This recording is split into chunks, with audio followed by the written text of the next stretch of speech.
Welcome to our channel.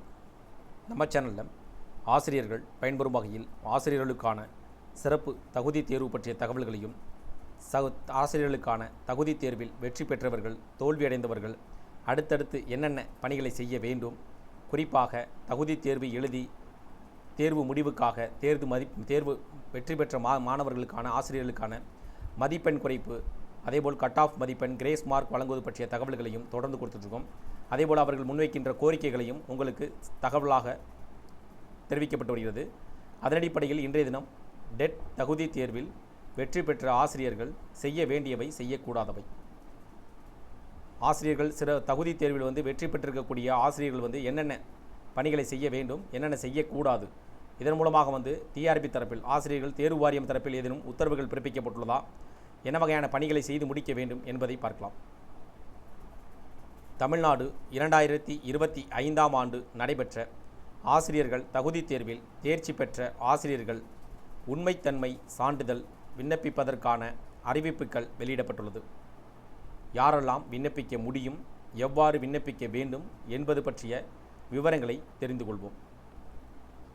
TNTET 2025 தாள் 1 paper 1 மற்றும் paper 2 தேர்வில் தேர்ச்சி பெற்றவர்கள் மட்டுமே விண்ணப்பிக்க முடியும்.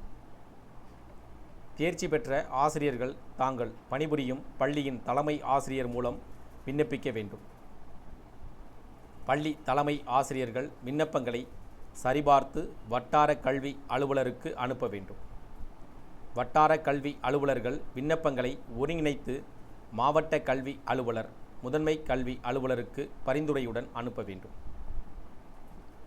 மாவட்ட அளவில் ஒருங்கிணைக்கப்பட்ட விண்ணப்ப பட்டியலில் அடிப்படையில் மட்டுமே ஆசிரியர் தேர்வு வாரியத்திற்கு அனுப்பப்படும்.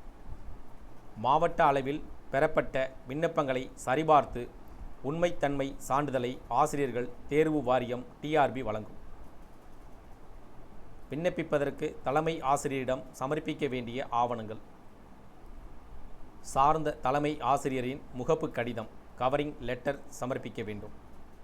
உண்மைத்தன்மை கூறும் ஆசிரியரின் விண்ணப்பம், ஆசிரியர் தகுதி தேர்வின் உண்மைத்தன்மை கோரும் படிவம், ஆசிரியர் தகுதி தேர்வில் தேர்ச்சி சான்றிதழின் நகல். அதாவது நீங்கள் இந்த 2025ஆம் ஆண்டு டெட் தேர்வில் தேர்ச்சி பெற்றிருந்தால் அதனுடைய தேர்ச்சி மதிப்பெண் சான்றிதழ் பார்த்தீங்களா, அவற்றை சமர்ப்பிக்க நகல் அதாவது ஜெராக்ஸ் சமர்ப்பித்தால் போதுமானது. அதேபோல் செய்யக்கூடாதவை என்ன என்பதை தெரிந்து கொள்ள வேண்டும். ஆசிரியர்கள் நேரடியாக டிஆர்பி ஆசிரியர் தேர்வு வாரியத்திற்கு விண்ணப்பிக்க கூடாது. பள்ளிகள் அல்லது பிஇஓ அலுவலகத்தில் இருந்து நேரடியாக டிஆர்பிக்கு விண்ணப்பிக்க கூடாது. முறையான வழிகாட்டுதல்கள் என்ன? பள்ளி தலைமை ஆசிரியர்கள் விண்ணப்பங்களை சரிபார்த்து வட்டார கல்வி அலுவலருக்கு அனுப்ப வேண்டும். சரிபார்த்த பின்னர் முதன்மை கல்வி அலுவலருக்கு அனுப்ப வேண்டும். அதன் பின்னர் ஆசிரியர் தேர்வு வாரியத்திற்கு அனுப்ப வேண்டும். முதன்மை கல்வி அலுவலர் மூலமாக வரும் ஒருங்கிணைந்த விண்ணப்பங்கள் மட்டுமே ஏற்றுக்கொள்ளப்படும் எனவும் தெரிவிக்கப்பட்டிருக்கு. இதன் மூலமாக 2025ஆம் ஆண்டு தேர்வு எழுதி தேர்ச்சி பெற்றிருக்கக்கூடிய ஆசிரியர்கள் உண்மைத்தன்மை சரிபார்ப்புக்கான சான்றிதழை பெறுவதற்காக தலைமை ஆசிரியர்கள் தங்கள் பள்ளியில் இருக்கக்கூடிய தலைமை ஆசிரியர்கள் மூலமாக விண்ணப்பிக்கலாம் அப்படின்னு சொல்லியிருக்காங்க. தலைமை ஆசிரியர் மூலமாக விண்ணப்பித்து அவர்கள் மாவட்ட அளவில் ஒருங்கிணைக்கப்பட்ட விண்ணப்ப பட்டியலின் அடிப்படையில் மட்டுமே ஆசிரியர் தேர்வு வாரியத்திற்கு அனுப்பப்படும். அதேபோல் என்னென்ன பணிகளை செய்ய வேண்டும் என்பதை நேரடியாக அனுப்பக்கூடாது என்பது உள்ளிட்ட நிபந்தனைகளும் குறிப்பிடப்பட்டிருக்கு. இந்த தகவல்கள் உங்களுக்கு பயனுள்ளதாக இருந்துச்சுன்னா வீடியோக்கு லைக் பண்ணுங்கள். மீண்டும் இதேபோல் ஒரு பயனுள்ள தகவலில் சந்திப்போம். நன்றி.